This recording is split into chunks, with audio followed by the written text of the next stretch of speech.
네, 발표합니다. 네, 두산 로보틱스. 네, 최종 하락이 공시가 됐죠. 우리 사주 실건이 한 51% 정도 발생을 했고요. 뭐, 물량이 좀 많아가지고, 네, 실건이 좀 나오지 않나 예상은 됐었고, 사실상. 네, 공시된 내용을 보면은, 네, 우리 사주가 324만 주였죠. 네, 그런데 157만 주 정도밖에 배정이 안 됐고요. 나머지가, 네, 기관 투자자가 55%였는데, 네, 5.27%가 일로 갔고, 나머지 일반 투자자 25%였는데, 5%가 일로 왔죠. 그래서 30% 배정이 된 거고, 그래서 청약 받을 때부터 네, 25%였는데 네, 30%로 네, 올려서 다 받은 거고요.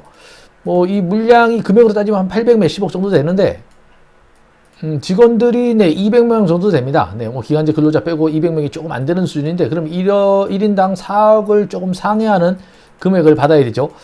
지금 1인 평균 급여액이 나왔는데 한 4천만 원 정도 나왔는데 이게 아마 반기인 걸로 보여지고요. 1년에 8천만 원이면 실수령액은 한 6천 중반 정도 되는데 한 7년치 연봉을 거의 뭐 올인이죠. 이 정도면은. 네. 이전에 뭐 우리 사주 청약했던 네, IPO들 중에 카카오 빼고는 카카오 빼고 아니죠. 카카오 그리고 크래프톤 기타 등등 거의 다 손실이고 네, LG 에너지 솔루션만 사실 뭐 LG 에너지 솔루션은 테마주에서 네, 성장주로 완전히 넘어갔죠. 네, 테마주에서 성장주로 넘어간 거고 두산 로보틱스 같은 경우는 아직도 테마에 가깝죠. 사실상 로봇 관련주가. 저라도 아마 4억이란 금액이 굉장히 부담스러웠을 겁니다.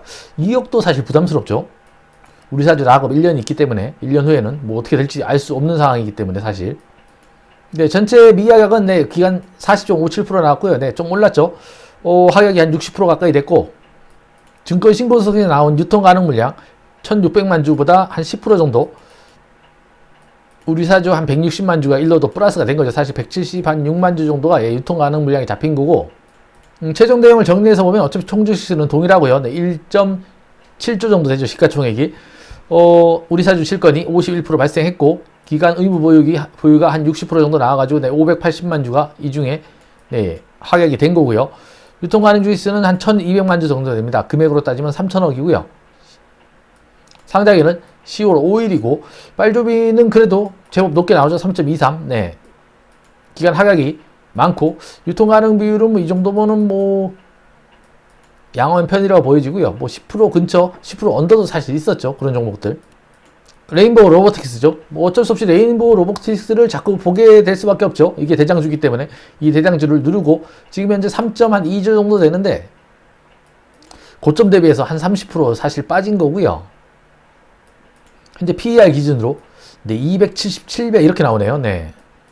아직은 저런 수치들이 테마주라는 거죠. 두산 로보틱스가 뭐 레인보우보다는 매출이 한 3배 이상 많긴 하지만은 뭐 시가총액에 비해서는 아주 미미한 수준이고요. 로봇 관련주들이 테마로 끝나는 게 아니라 성장주로 넘어서야지 저 주가 수준을 유지할 수 있고 더 기대감이 커지겠죠. 뭐 두산 로보틱스가 레인보우만큼 시총이 간다 그러면은 일단은 공모가 대비해서 한 5만원 이상 6만원 가까이 갈 듯 보여지고 뭐 4조 따상 정도면은 한 4조 시총이 4조 정도 나와야 되는데 최근에 증시가 계속 내려오고 있어 가지고 그래서 하여튼 뭐 시장의 기대감이 크기 때문에 어느 정도 네, 수익은 줄 겁니다. 네, 근데 그게 어느 수준인지 가늠하기는 좀 힘들고 사실상 제 생각에는 한 4조 언저리가 되지 않을까 시총이. 물론 개인적인 내피셜이고요. 네, 영상이 도움이 되든 안 되든 네, 구독과 좋아요 부탁드리고요. 네, 고맙습니다.